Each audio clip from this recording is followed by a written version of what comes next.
Hi, welcome to a lockdown series. Today we are joined by Aletta Norwal, Deputy Vice-chancellor Education, Anglia Ruskin University. Hi, Aletta, how are you? Good morning, Onka. I'm delighted to be with you, and I'm very well, thank you. Thank you so much for your time and for joining us. As this session is mostly inclined in bringing awareness on mental health and well-being in ARU community, so would you like to give any tips or advices that can help students in this time or staff at the university? Thank you, Onka. I think the first thing that I'd like to say is that for all of us, and I think that's for me as a member of staff as well as for students, we need to be really conscious. I think we need to take a really conscious decision to look after ourselves through this period.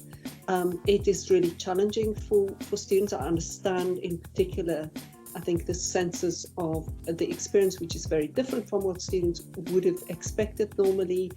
We read quite a lot about things like, the impact on mental health for students, sense of loneliness and so on. So I think the first thing that we need to do, that each of us need to do, is to really consciously think about things that we can do to look after ourselves. And for me, and I think that's a piece of advice that I would also give to students, it's really important to keep a sense of balance, to really consciously think about how you balance your day and your week's activities, and not to get drawn into a sort of an endless, I guess,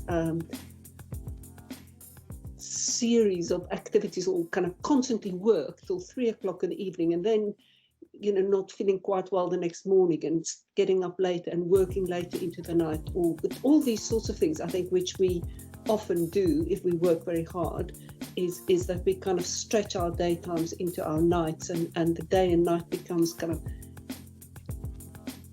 out of kilter almost. And so I think really carefully thinking about how we structure our days, making sure that you've got a very clear sense of kind of, this is the time I want to allocate to think about my work, and then years' time in which I'm going to do something completely different. And absolutely consciously structure that into your day, so that you don't have this, because I think once we're in lockdown, we're kind of confined in terms of the things that we can do, and we need to make a much more conscious effort to separate out, I think, the things that are about studying and working hard, and then making sure that we really do things that we enjoy, and that breaks that kind of constant cycle, and also switch off from the constant, I think, coronavirus news. I think that is really important. Yeah, I think the news on coronavirus are too negative, which is coming up, and everything is in the air, and it lives in perplexities about what's going on and whatnot. So, thanks for the advice. So my next question is, what you personally prefer for your own mental well-being? So I think, and this is something I've been thinking about quite a lot over this period of lockdown, and I think this has actually naturally happened in some sense as a result of the lockdown. But I do think we need to develop alternative or new ways of enjoying ourselves, and they, by definition, in a sense, as a result of everything that's being closed, have to be sort of almost non-consumerist. So it's thinking about, and this links up for me to things that we do and think around sustainability and so on, the environment, and all of these things. So the things that we do that we really enjoy. So I go out walking. We've got a dog. We take the dog now for walks of 10 kilometers a day over weekends. We're unfortunately enough to live in an area where I can join up lots of small links to make quite a long walk. So we do a lot of walking. I get out. I think that's really important. That's a simple pleasure, but one that is fantastic because it gets you outside, it gets you into the fresh air. You see the blue sky, you see green around you. We know that seeing blue and green is really important for one's mental health. So, and it gets you fitter. So I think it's a load of really important benefits that flow from that. So I would really strongly advise people to get out of their rooms. I think it's really critical. Get fresh air and structure that into your day. Make that time to get out and walk wherever you live. Find a sort of a walk that you can do that you enjoy, and that will allow you to switch off from kind of negative things and or from work, and just enjoy your environment and get fresh air and enjoy the outside. I think that it's really, really critical for us to very consciously structure time to do things like that. Thank you. It is really very much helpful going out in nature and taking a fresh air. So do you think hobbies can also play a very good role in mental well-being? Or if so, then which hobbies you usually prefer? Good. So I think that's really critical. I think anything that really fully occupies your mind, so you can really get engaged in it, and those are typically the things that we really enjoy doing. So whatever your hobby might be. So one of the things that I'm doing is I'm still playing piano, and I'm still taking lessons in piano. So all through the lockdown, I continued my lessons. I do my lessons online with my teacher, with my camera on FaceTime and play, and I continue to practice.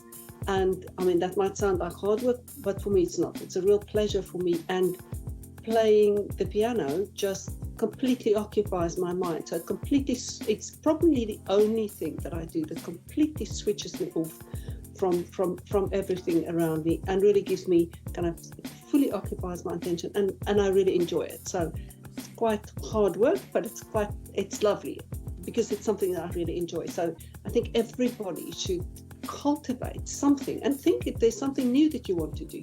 Look out for new opportunities. There's loads of opportunities online to join yoga classes or to join Pilates classes, whatever your interest, music, cooking, just do something that really grips you, that grips your imagination and that you enjoy. I think it's so important for us to do things that brings us joy in our lives and lifts us out of that kind of sense of being locked into a room.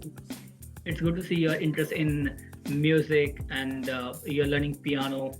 Yeah. Any other musical instrument you play, or the basic piano you're? No, I used to play the recorder when I was a child and so on. But the only thing that I do now is play piano. I haven't learned many other instruments. I know lots of people are very, very talented and play different instruments, and it's quite sociable. So no, but the other thing that I enjoy doing is I do also like cooking. So I really enjoy cooking.